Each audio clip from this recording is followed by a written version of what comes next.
مایلس کاگینز وتەبێژی هاوپەیمانی نێودەوڵەتی دژ بە داعش بە سەرکردایەتی ئەمریکا هێرشکردنە سەر بنکەی سەربازی تاجی لە ناوچەی باکووری بەغدا ڕاگەیاند.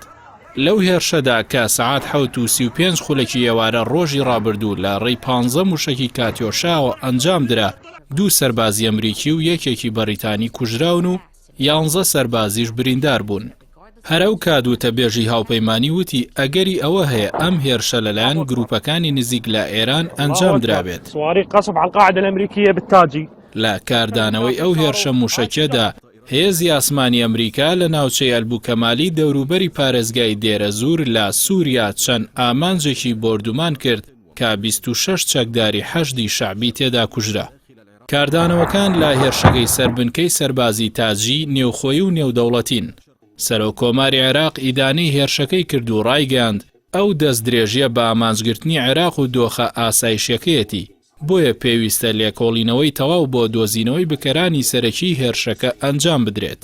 فەرماندەی هێزە هاوبەشەکانی عێراقیش لە ڕاگەاندراوێکدا لە سەرزاری سەرۆکوەزیرانەوە داوای کرد لێکۆڵینەوەی خێرا لە هێرشەکە بکرێت و بکەرانی دەستگیر بکرێن و ڕادەستی دادگا بکرێن.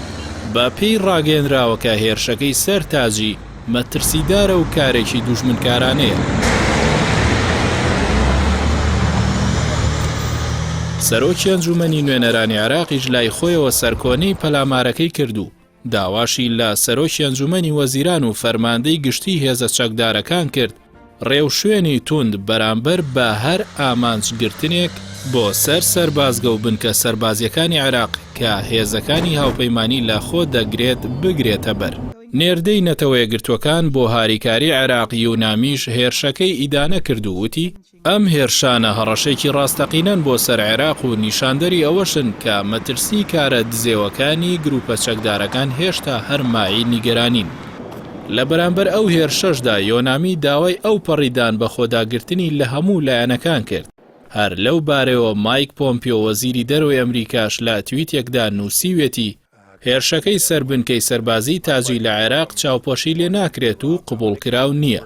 پۆمپیۆ ئاماژەی بەوەشدا کە لەگەڵ وەزیری دەرەوەی بەریتانیا قسەیان کردووە و هەردوو لا کۆکن لەسەرەوەی بەرپرسانی ئەو هێرشە موشەکە دەبێ وەڵامی ئەو کارەیان وەربگرنەوە.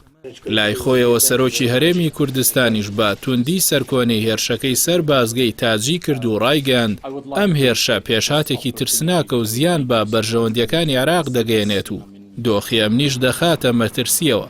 سەرۆکی حکومەتی هەرێمیش ڕایگەاند لە نێو عێراق کێشە تەندروستی و ئابووری و ئەمنیەکان فشاری زۆری بۆ سەر هاوڵاتیان دروست کردووە، بۆیە ئاڵۆزترکردنی دۆخەکە بە زیانی عێراق و سەرجەم گەلانی ناوچەکە دەکەوێتەوە.